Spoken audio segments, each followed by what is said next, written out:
Okay, hello kids. My name is Nurse John and I'm your Mason County Community Health Nurse. So welcome to this group. So what we're going to talk about is how to prepare a kit, a disaster preparedness kit. Okay, so there are all kinds of disasters, but what do you think a natural disaster is? What is it? Car crash? A car crash, that is a man-made disaster. Now, what is a natural disaster? Car Any guesses? down? There's earthquakes, Tornado. tornadoes, volcanoes, floods, tsunamis. Those are all natural disasters. Those are all disasters not caused by people. Okay? Now, in this area of Mason County, in Shelton, the three most likely disasters will be earthquake, a tsunami, and a flood. Do you guys know what a tsunami is? A giant wave. Yes, a giant wave is a giant tidal wave, usually caused by earthquakes, and that earthquake makes the ocean create big waves and it hits the land. Okay, there have been tsunamis in the last decade or so in which thousands of people were killed just like that. Okay. And these disasters can happen anytime, okay? So, now, how do you know when natural disaster is about to happen? Well, you can either feel it, like you can feel the earthquake, or if you don't know that it's coming, the government has emergency signals that they send out. They will send it out on the TV. They will send it out on your phone. They will sometimes have really big loudspeakers in the towns and cities, and basically saying, alert, alert, disaster in your area, you know? So when that happens, you guys need to go get your disaster preparedness kit. I brought several things, okay? And so I'll go through each and every one and show why each is important. Now, first off, water. You will need your own water supply, okay? Preferably water that's already bottled, okay, like this, okay? Okay. See right here, there's gloves, and I gotta unzip this. There's gloves. There's ponchos, just in case it's raining a lot. You know, there's ponchos that you can wear, and there's some little towels, and there's some first aid, some like Band-Aids and some tape. All right, and then in here we got some rope, just in case you like have to make a rope and then throw canvas over it to turn it into a tent. You know, you can use this for a tent, or to and then you got, and let's say that you need to start your car. There's jumper cables. All right. There's a flashlight right here. Okay. So that's just one kit that we have. Now, there's another kit right here. What is one of the most important things that you need when you go camping? Toilet paper. Toilet paper, that's right. You're definitely going to need toilet paper in the event of a natural disaster, because in this area, if there's an earthquake or a flood or a tsunami, sewer lines can break, which means gross bathroom stuff can come floating out of the ground, you know? And so you don't want to use any bathrooms, right? Nasty. You want to make your own bathroom, right? So that's why you need to bring your own toilet paper. All right? And then what's really important is a radio like this. This is a radio that also serves as a flashlight. It's also solar powered, which means that it doesn't need batteries. Okay? And why is a radio so important during a natural disaster? So that you can communicate. So you can communicate, right? And that's so you can also get information about go to go to this place if you need help, you know. So a radio is very, very important. Okay? And also, while you're going to the bathroom, there's not going to be any sink to wash your hands, right? So it's always good to have hand sanitizer. Okay? That's always good to have. And just in the event you have to clean up some dirty stuff, but you don't want to touch it unless you got gloves on, here you go. There's some gloves right here. Okay? Alright. And then here's some more ropes that you can use. Okay? And of course you gotta have food, right? Gotta have some food.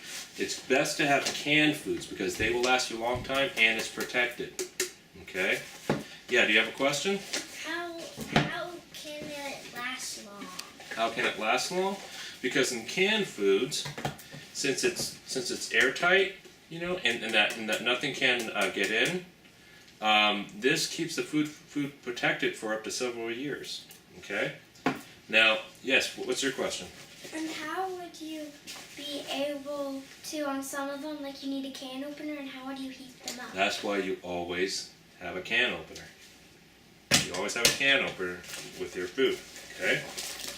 Alright, and here's some more food. Okay. And of course, you also need something to brush your teeth, right? After you eat, so make sure that you have toothbrush, toothpaste, you know, and if you want to smell good, wear some deodorant. So, alright, what's that? Okay, what's your question? How are you going to heat up food? How are you going to heat up food? Well, if you can start a fire, which I will show here pretty soon, that's good. So maybe you can kind of heat your canned food near the fire, how you go camping. You just open your canned food and then you not place it on the fire, but near it. The fire will help heat up the metal and then kind of warm it up. Okay, so that's one way to make some warm food. And also, this is also some emergency foods. This is emergency food ration. Okay, so there's that. It's really thick and heavy. Put that right here. Okay. Now, what's also important. Oh, here's a lighter to help make fires. Okay.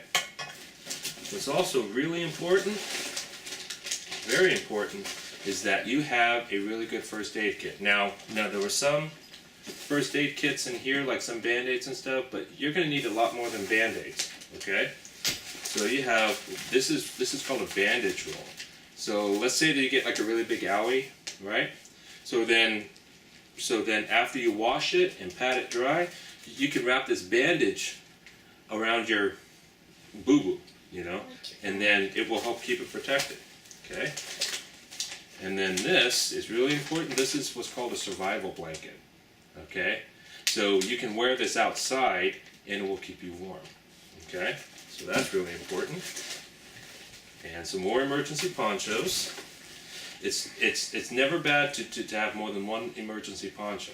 Okay, these things will help keep you dry. Yes. What are ponchos? A poncho? See if you look here. Okay, you just pull that out. And it's basically like a plastic sheet that keeps you dry. Okay? Like a plastic bag? Mm-hmm. Alright, here, toss it here. Thanks, bud. Okay? And then we have, oh, this is really cool. This is a padded aluminum splint. Basically, you roll this out. So let's say that someone broke their arm. Okay? So then you roll it out, it turns into a board. Okay, and you put the board right here, and then you get some rope or some duct tape, which I will show you. Get some duct tape, and then wrap the splint around the arm. That helps keep the arm from moving, or from hurting the bone any more than it's hurt. And duct tape you can find a lot of uses for as well. So it's kind of like a cast? Like a cast. Yep, absolutely. Okay. We got some more bandages, more gloves, and if you get cold at night, you can use these hand warmers. You can just not just put them on your hands, you can also put them in your armpits. You can put them in your coat or your blanket. These will help keep you warm. Okay? Alright, so this is what a disaster preparedness kit would look like for one person. And probably will last for one day. Okay? You will need a kit with stuff that will last you for 3 days, at the very least. At least 3 days. So, that's why you guys should get together with your family and come up with a way to create a kit for your whole family that everyone can use for 3 days. Alright? And I'll show you, and I'll explain more about that. Okay? So, can you get sick during a natural disaster? Yes. Yeah, like what kinds of sickness? Flu. A flu. Stomach ache. Stomach ache. Constipation. You can get constipation, yes. Yeah, okay. Why do you suppose that you could get sick during a natural disaster? Why? Cause if it's really cold out, you might get a flu or something. Yeah, it can either be really cold or really hot, or you can also get sickness from other people that are sick. Okay? And also, a lot of things will be broken. And so you can either get sick through a cut that you might have cut yourself on a broken tree, or you happen to touch some gross stuff, that's floating around, So that's why you guys have to be really, really careful, okay, about what you touch, okay? And that you wear boots, rubber boots. That will help protect your feet as you walk and wade through gross stuff, and then the gross stuff won't touch you, okay? Yeah. Let's also talk about knowing the area of where you live. Okay, now you guys live in Shelton, right? Okay, now Shelton is a small town, right? Okay, now when there is a natural disaster, a lot of buildings will break, a lot of houses will break, and so you really don't know where to go. Okay, now where do you think is a good place to go? Maybe like in a park. A park? That's a very good answer. Parking lot. A parking lot? Very, very good. Now in your area, you do have parking lots. You will also have two places. There's a fairgrounds and there's an airport. Okay? Now in a natural disaster, there's a really good chance that the roads will be washed out, they'll be broken up. So emergency supplies from the military and from the government and from other places, they will not really be able to get there by roads. Okay, so they will have to fly it in by either airplane or helicopter.